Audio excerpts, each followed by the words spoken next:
This is Money, Motivation, and Mike, and I am your host, Michael Wainwright, in charge of all the controls, audio engineer, Jason Wright. And hello to you, world. This is the show that will change your life. You can contact us at info@mx3.vip and find all of our content at mx3.vip or on YouTube at youtube.com/@mx3podcast. And don't forget to hit the like, subscribe, and hit the icon bell to get notified of all of our new content that comes out every morning around 9 o'clock. Now, back on this YouTube here for a minute, Jason. Our YouTube channel has really appears to be taking off. We had a day last week. We had 1,318 views. We've had 2,107 views in the last 48 hours. And our time over the last 7 days has been 48.6 hours. Our subscribers over the last 7 days is up 21%. And for all you guys and gals that I told in the viewing and listening audience that we were going to get back to Dallas Cowboys, I am sorry. Once again, we're going to put that off. But as we always talk about, the most marketing machine in professional sports is the Dallas Cowboys. The most marketing machine on Money, Motivation, and Mike in our year-and-a-half history, Jason, is the Dallas Cowboys. Yes, it is. Episode 3 of the 4-part Dallas Cowboys that we have been covering, episode 3, has attracted 8,281 downloads to watch that particular episode. Now, I would say they probably turned it on to watch me, but since it has Dallas Cowboys in it, that's probably what's going on right there.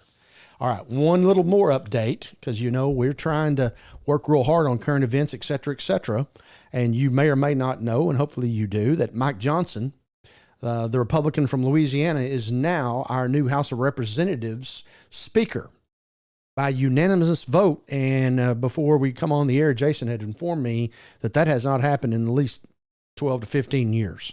So I believe he is a protege of Jim Jordan and very, very conservative person. And we'll get back into that another day because we have a great show on tap and a very, very important subject. Jason, let me give you an alert here. Mm-hmm. The Texas bleeping Rangers are back in the World Series. How about them Rangers? For the third time ever. And I don't know how we can have an episode of Money, Motivation, and Mike and someone like myself that grew up out there in those outfield bleachers back in the 70s and into the 80s, obviously, where you could go to Tom Thumb and with your Dr. Pepper can and get a free ticket to sit out there in those bleachers. And if you didn't have the can, all you needed was about $3 to get in. And it was hot out there, but it was great. I grew up at that stadium, love it to this day. You know, that started out as a stadium called Turnpike Stadium. And for the listening audience, the viewers can see it. We have a model of what is essence Arlington Stadium that started in 1965 as Turnpike Stadium. And we have moved our bobblehead Texas Ranger to the front here. In the old white home uniform with the leggings. This guy's got leggings on. Now, you know, they wear them all the way down to their ankles that kind of look like pajamas. But in the old school, everybody wore leggings. And Jason, are you old enough to have wore leggings? Did you wear leggings in your baseball days? Mm-mm. Oh, gosh. Yeah. Never mind. No leggings. Real baseball players wear leggings. Don't tell anybody that's not wearing them. Because that shortstop's pretty good that plays for the Rangers. And I have not pointed this out here with all of our goodies here on the table, is we have Eric Nadell's, a replica of Eric Nadell's microphone.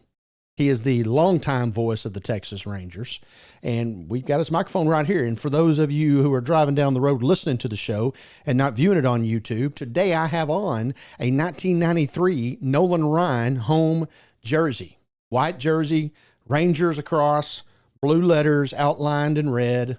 1993, the last year that the great legendary Nolan Ryan played for the Texas Rangers. Now, the Texas Rangers are going to start this World Series on Friday here in October of 2023, and they're going to play the Arizona Diamondbacks. And the World Series is returning to the desert for the first time since 2001.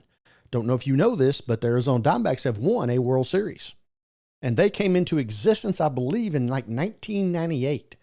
And they won a World Series in 2001. And see, the Florida Marlins, who came in with them, won a World Series in 2003. And that really chapped a lot of people.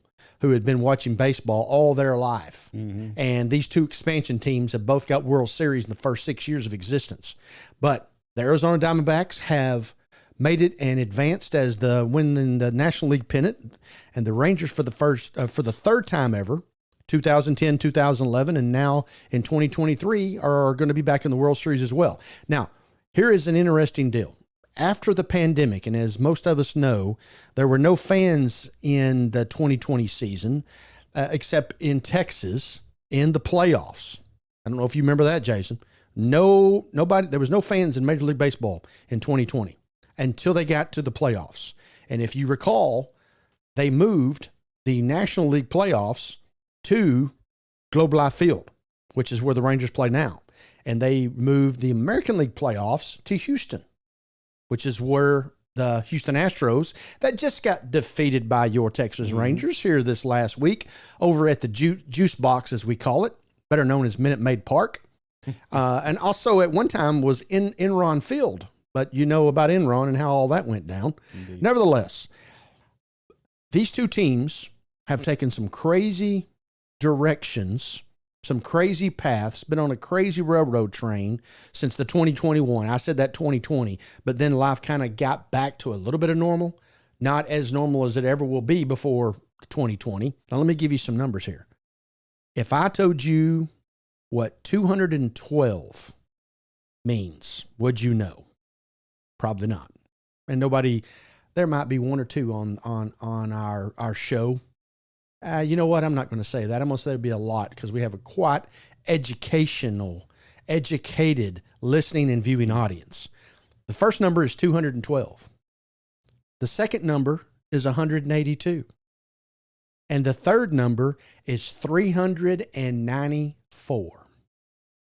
Now, here's where this comes up with. In the year 2021, Jason, this year's two World Series participants, the Diamondbacks and the Rangers. The Diamondbacks in 2021 lost 110 games. The Rangers lost 102 games. These two teams in 2021 combined to lose 212 games just 24 months ago. 2022, the Diamondbacks lost 88 games last year. The Rangers lost 94. Both teams improved, but 88 and 94 is 182. There's your 212, there's your 182. And this year, in October, November of 2023, the two participants in the Major League Baseball World Series, which has been around for 100 plus years, the two participants lost 394 baseball games in the last 2 years. That in essence is available for a pause to the show. Sit there. Do not drive off the road when you're listening to this. Incredible. Never in the history of sports has two teams turned it around so fast. Let alone in a sport where there's 162 ball games. You now have to win 3 series to get to the World Series. And remember this, the Rangers only won 1 home game to make it to the World Series. They won all these games on the road, which is kind of the only negative going into this World Series is the Rangers have home field advantage. Yeah. Maybe we ought to send all the games out to Arizona. 394 losses combined against these two teams in a 2-year span.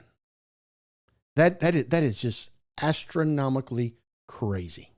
Wow. Well, okay.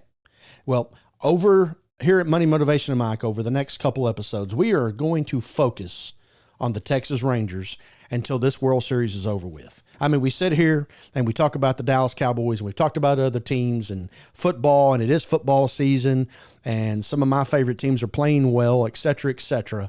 And here we go with another opportunity that one of these local Metroplex, Dallas-Fort Worth Metroplex teams have given us. And Jason, we got to focus on it for a minute. The Rangers, there's a whole lot of baseball fans in the area in Texas and Oklahoma, Louisiana. The Rangers draw well. They even drew well back when we didn't have a roof, whenever it was 100 degrees at most of the games in the summer, et cetera, et cetera. But we got to go back here and we got to talk about these Texas Rangers. And I, as always, like to go back and start with the inception, because I have some things today that are really going to blow the listening audience away. And like I say, this is going to be a 2-part, 3-part episode, because the World Series, which gets going here this week, will end next weekend. So the next 2 to 3 episodes is going to be Texas Rangers baseball style in Texas. All right. Now, I bet you did not know that in 1951, there was a team called the Washington Senators that were started up in Washington, D.C., and in 1961, after some not so good times in the 1950s, and they played in the American League. And anybody that knows anything about the New York Yankees knows that the New York Yankees won most of the pennants in the 1950s and into the mid-1960s. But it didn't really matter if it was the Washington Senators or the Baltimore Orioles or whoever, the Boston Red Sox, the Yankees were winning. But nevertheless, the Washington Senators in 1961 announced their move to Minnesota. The Minnesota Twins are the old Washington Senators. Now, most people think that the Washington Senators just showed up out of Washington, D.C. and became the Texas Rangers in 1972. But that's not the case. They originally were the Washington Senators of 1951, played 10 years there, and then relocated to Minnesota to become the Minnesota Twins. So how did we get to where we are today? In that same year, I mean, we're talking about the nation's capital. You would think that there would always be a team in the nation's capital, which there is like right now, not the Washington Nationals, who won the World Series and beat the Astros in 2019. Nevertheless, in 1961, the original Washington Senators moves to Minnesota, to the Twin City area, and the Washington area was going to have a shot at another franchise in the upcoming year. Well, at this same time, there was a group being put together called the Continental League. And the Continental League was going to move in and start a team in Washington, D.C. So Major League Baseball upped their schedule to expand in 1961. So you think about this. The Washington Senators move out in 1961 and become the Minnesota Twins. And within just a short period of time, a new team is awarded to Washington, D.C. I'm sorry, I said Washington Nationals. The Washington Senators moved from Washington, D.C. to Minnesota in 1961. And a short period of time later, not a year later, a new franchise is awarded to a Washington group, and they then become the Washington Senators in 1961. The Major League Baseball expanded 2 teams, as the Los Angeles Angels were now a team as well, both teams. So the Washington Senators came into play, and the Los Angeles Angels both were expansion teams in 1961 and came in, and the Senators now we're going to start playing their inaugural season at Griffith Stadium. And then eventually in 1962, a new baseball stadium was being built called the District of Columbia Stadium, which later on becomes RFK. And RFK is where the old Washington Redskins made famous with their 80s accolades and into the early 90s of baseball, of football. And that's where the Washington Senators played from 1962 to 1971. Now, they signed a 10-year lease with the District of Columbia Stadium. So now you come up to 1971, and guess what? It is time to get out of Washington. The first 10 years in the 50s didn't work. The second 10 years in the 60s didn't work. So now here we go. They were losing 90 games a season. As a matter of fact, the team's struggles led to jokes on Capitol Hill, and it went something like this. Washington, first in war, first in peace, and still last in the American League. That's what they said on Capitol Hill for that 10-year stretch there. And their only winning season was in 1969. This is important for later on in the telecast today. But their only winning season was in 1969 when Hall of Famer Ted Williams became the coach, the manager. They won 86 games, lost 76, and finished fourth place in the AL. Another big concurrent for the Washington Senators in those 60s is that the nearby Baltimore Orioles, roughly less than 40 miles from Washington, D.C. up to Baltimore, the Baltimore Orioles were winning on a regular basis and won their first World Series in 1966. So you're sitting there trying to figure out where you're going to go watch baseball at today. You're probably going to go watch the Baltimore Orioles. You know, they got Frank Robinson, Brooks Robinson, Jim Palmer, and they're competing there for World Series and pennants, and won their first World Series in 66. And of course that didn't help the Senators' cause at all. So this is very, very interesting. In 1968, that was also a great year, late of 68. I don't know if it was December the 29th of 68, but Bob Short bought the team at a purchase price. The Washington Senators. Bob Short bought the Washington Senators for $9.4 million. Sounds like a cheap price, but in those day and age, it was a ridiculous price. By the end of the 1970 campaign, Short had issued an ultimatum to the Major League Baseball that unless someone is willing to buy the Senators, and at this time, the Senators were so far in debt, he needed $12 million to break even. So he paid $9.4 in 1968, and in 1970, he's got the Senators on the sales block for $12 million. Okay. If he could not find a buyer for $12 million, then the lease was coming to an end, the next 10-year lease on RFK Stadium, then he would move the franchise elsewhere. All right. Now, I told you $9.4 million. I told you he wanted $12 million in 1970. And the New York Yankees were sold in 1973 for $8.8 million to George Steinbrenner. And the Steinbrenner family to this day still owns the New York Yankees, who are in one of those top 5 categories, typically right behind the Dallas Cowboys when it comes to value on the Forbes 500 list, are the most impressive and worthy franchises in sports history. So I'm going to say that was an awful business decision by Mr. Short to go out and get these Washington Senators, seeing as how a team with 1973, we're talking 75 years of New York Yankee history and all the legendary players that played for them. And this guy, Steinbrenner, 5 years later, pays $600,000 less for his team than this guy Mr. Short gave for the Washington Senators. I told you there's some crazy stuff out there. Now, so Bob Short first looked at moving the Washington Senators to Buffalo, New York. Now, I don't know if you've paid attention to weather, but doesn't it snow into late May up there? A little bit. Yeah. And it's typically snowing before school starts back in August, September. And he's going to move a baseball team to Buffalo, New York. Well, obviously that didn't work out. And frankly, they were going to play at Rich Stadium, which is where the Buffalo Bills still play to this day. Buffalo Bills still play in the stadium that the Washington Senators were going to consider moving into when they relocated in 1972. But then here we go with, now in the earlier years, by the way, Charles Finley, who was the owner of the Kansas City A's, Jason, Kansas City A's, not the Kansas City Royals, the Kansas City A's, who had came from Philadelphia.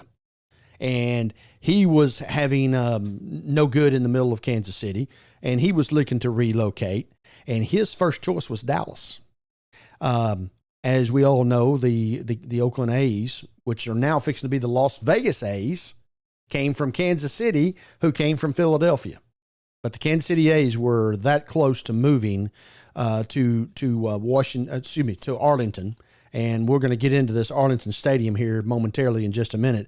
But nevertheless, the Kansas City A's were the first team that looked at coming to the Metroplex to become a Major League Baseball team because of Arlington Stadium, which like I say, we'll get into, which originally was called Turnpike Stadium, which held only 10,000 seats. But for a minor league ballpark, 10,000 seats is a lot of seats. And they built it in 1965, and it opened up in the Texas League. Now, if you know much about minor league baseball, the AA Texas League is as good as it gets. Texas League baseball is what it's all about. And back in those days, the Dallas-Fort Worth Cats became, I'm sorry, that's incorrect. The Dallas-Fort Worth Spurs became the main minor league team that played in the Texas League back in those days. And they were originally just in Fort Worth, and then they moved over and came into Turnpike Stadium. So how did the Rangers get to Arlington, Texas? Well, Vandergriff was the mayor of Arlington, Texas at that time. And he goes and makes his pitch. And now he couldn't get back then. You ain't going down to the local bank. You're not going to them banks in New York and somebody loaning money on a sports franchise, because the wealthy owned those. They were tax write-offs. They weren't these TV contracts that just, as soon as these guys sign the dotted line, they become gazillionaires because of all the TV money that's coming in. So you weren't going to go down here and borrow money at the bank and go buy the Washington Senator Texas Rangers. So Vandergriff came up with multi-million-dollar down payment so that Short would move them to Arlington. And when the move happened, the American League voted 10-2. There were only 12 teams in the American League at that time. They voted 10-2 to move the franchise to Arlington in 1972. The Senator fans were livid. They showed up in groves. As a matter of fact, the last ever Senator game on September the 30th, it was a Thursday in Washington, it did not finish because with 2 outs in the bottom of the ninth, with the Senators being down, and guess who they're playing? New York Yankees. The fans stormed the field to get autograph, to get merchandise, stealing the bases, going in the dugout, getting bats, and it just turned into a frenzy. And of course, with the bases are stolen, I don't know that they had a bunch of extra bases in the dugout or the bullpen back in those days, but the game was called, automatically forfeited, and the New York Yankees, by forfeit, won the last ever game in Washington, D.C. before the Washington Nationals came along. Very, very good stuff. So after moving the Washington Senators to Arlington to become the Texas Rangers, why did they become the Texas Rangers? And the first ever state law investigative law enforcement agency was founded by Stephen F. Austin in 1823, and they were called the Texas Rangers. And the Texas Rangers at that time, Mexico still owned Texas, the Republic of Texas. But nevertheless, they were the first law enforcement. So Texas is making a big bang. The ball club's coming to Texas. We're going to make a big old splash, and we're going to come in essence, guns a-blazing. And you've seen some of those pictures of Nolan Ryan with his pistols on his hips. And nevertheless, that's why they'd be called the Texas Rangers, because of the law enforcement, the first ever law enforcement in now what is called the state of Texas. So Texas played their first ever game April the 15th, 1972, and got beat 1-0. Now you think about that. A pitcher comes in, and I don't know who the pitcher was, and shuts down the other team and only gives up 1 run, and your team don't score at all.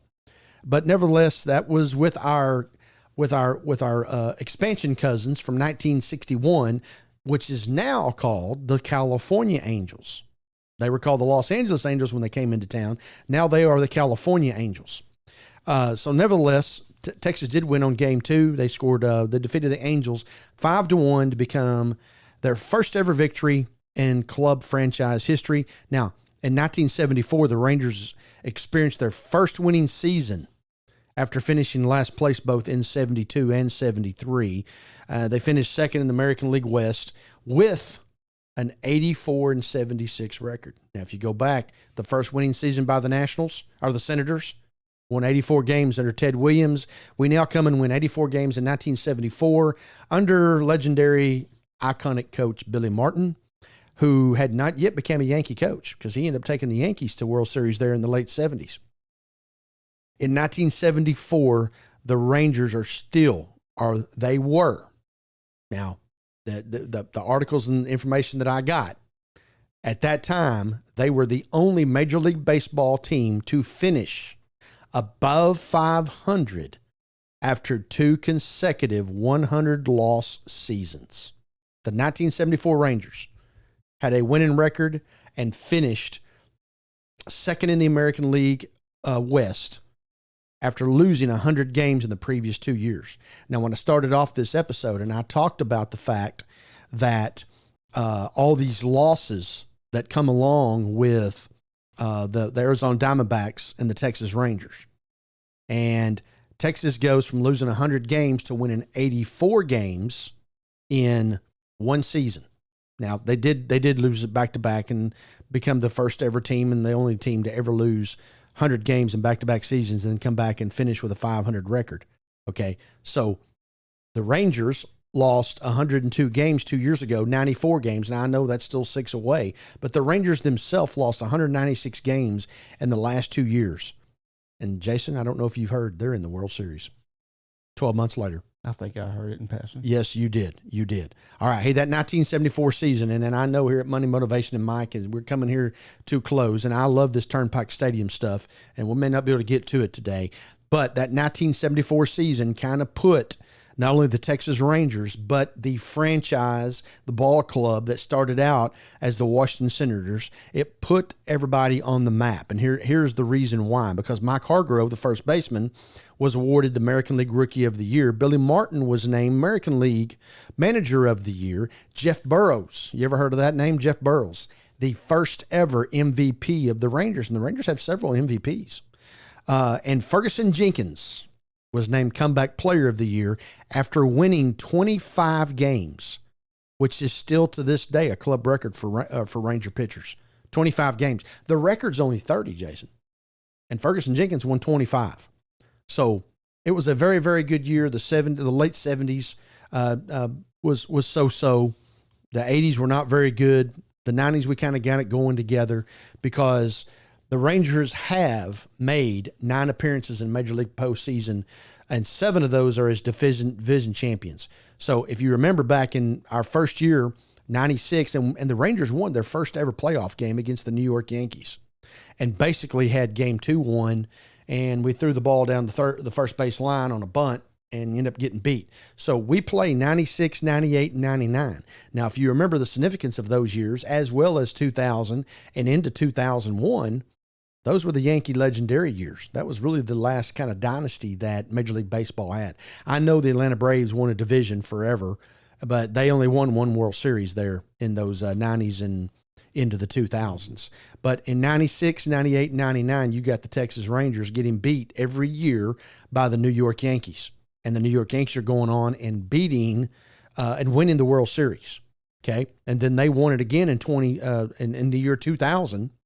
By beating the Mets. And now remember, in 2001, the New York Yankees in the World Series get beat by the Arizona Diamondbacks, which the Texas Rangers will be playing within 24 hours. So history all ties back and forth here.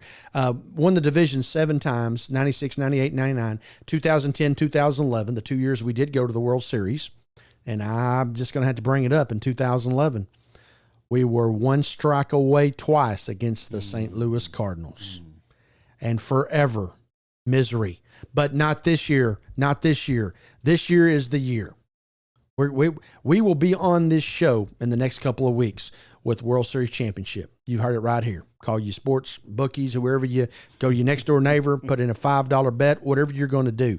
And then we won the division again in 2015 and 2016 as wild card teams in 2012, and then this year in 2023 as wild card.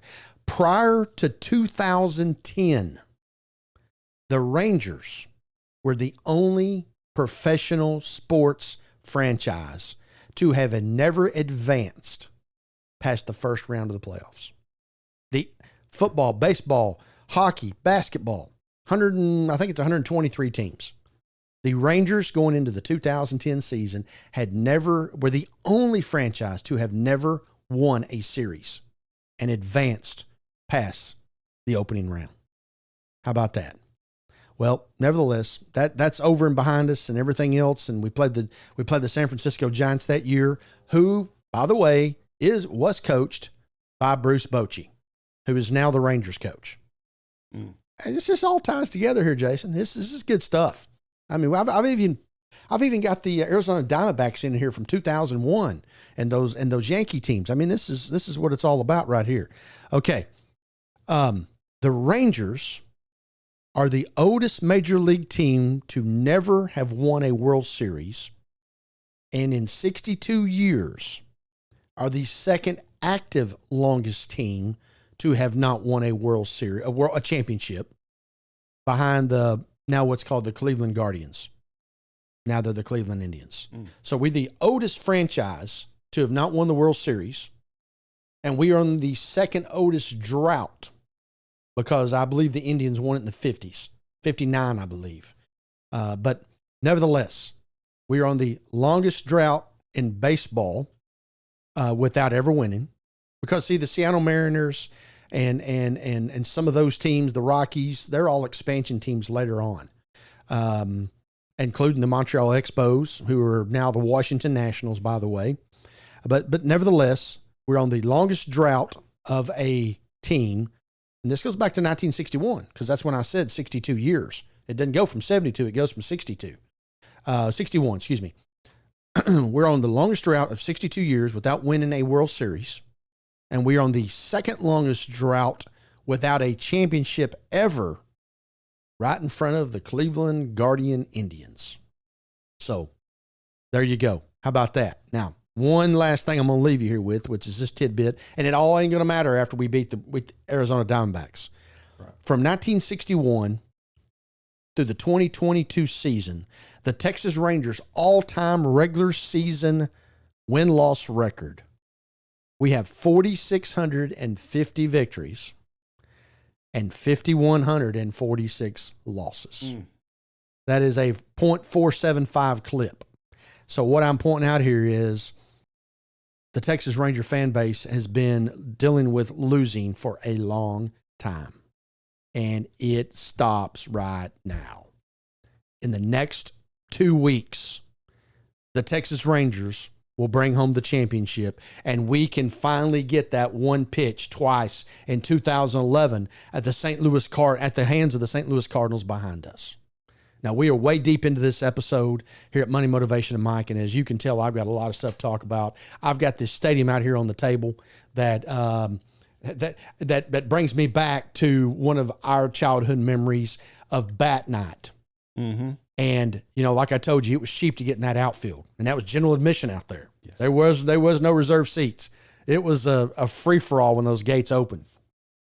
And if you played on a Little League baseball team anywhere within driving distance of this park, on bat night, your coach more than likely took you to that field, to that stadium, to Turnpike Stadium, to Arlington Stadium, and those bats were as loud as you can ever remember. As I told you, Jason, off the air, if you could leave that night and you didn't have a headache, then you probably were deaf, because those bats banged all night, from 5-year-old T-balls to however old the coach was that brought them kids into that park. It's all about Arlington Stadium. We're going to stop right there, and we're going to start back up with that. We'll have our World Series updates next week. We'll try to go a little bit later on, but from a 10,600 seat stadium, Arlington Stadium turns into 43,521 when it was shut down in 1993. And we're going to get into that. And I'm going to leave you with this one last tidbit. When they were building Arlington Stadium, Turnpike Stadium, let's go back to Turnpike. When they were building Turnpike Stadium there on I-30, which and at that time, it was a turnpike. You had to pay to be on that road. Now it's I-30, and I think it's also called Tom Landry Highway, because it butts up out there to where the Cowboys play, of course, and also tees in to Nolan Ryan Way, which is out there. I mean, this is all kinds of good stuff. But anyway, when they're building Turnpike Stadium in the 1965, when it opened, they built the park where it could expand to attract Major League Baseball, which in essence in 72 it does with our Texas Rangers. and expanded all the way. It could be expanded to 50,000 seats. The Rangers, unfortunately, could not fill up 50,000 seats. Mm-hmm. So it stopped at 43,521. But the makeup of the stadium, the infield bleachers could be moved. Most people don't know that. They did eventually make them permanent in the 80s, but the infield bleachers could be moved. And here's the reason why. Because the Dallas Cowboys were playing at that, what was called a dump, called the Cotton Bowl in downtown Dallas. And you're playing in a stadium that's 40-something years old in the 1960s. And Mr. Vandergriff, the mayor of Arlington, Texas, not only trying to get a franchise into the Metroplex for baseball, had aspirations of getting the Dallas Cowboys into Arlington, Texas, where they play today. And the first shot at that was as get them out of the Cotton Bowl and get them out to play in Turnpike Stadium. And they had built that for football. How about that? Did not know. Arlington had visions of Dallas Cowboys being in Arlington, Texas in the 60s. And then eventually the Cowboys turned to Arlington and come into town in 2009 because Irving, Texas stepped up and built what was just an iconic place in Texas Stadium, the hole in the roof, so God could watch his football team, and moved into that stadium in the summer or mid-season of 1971. But Arlington had its eyes on the Dallas Cowboys all the way back to 1965. For Money, Motivation, and Mike, we are very, very pleased with the continued audience, listening and viewing audience. We give you the numbers. You are obviously loving what we're putting out, good or bad. You're listening. We hope that you're all in love with everything we talk about. And you continue to show it off to us by texting us at info@mx3.vip, and obviously finding all of our content, mx3.vip. And then, of course, the YouTube channel is being hit hard right now, youtube.com/@mx3podcast. And, of course, don't forget to like, subscribe, and hit the icon bell to get notified of all our new content, which over the next couple episodes is going to be about the Texas Rangers. I'm not putting world champions behind it yet, but I feel very good about our chances. So for everyone who's been a part of this, we thank you very much for listening and viewing. And until next time, continue to live your life the right way.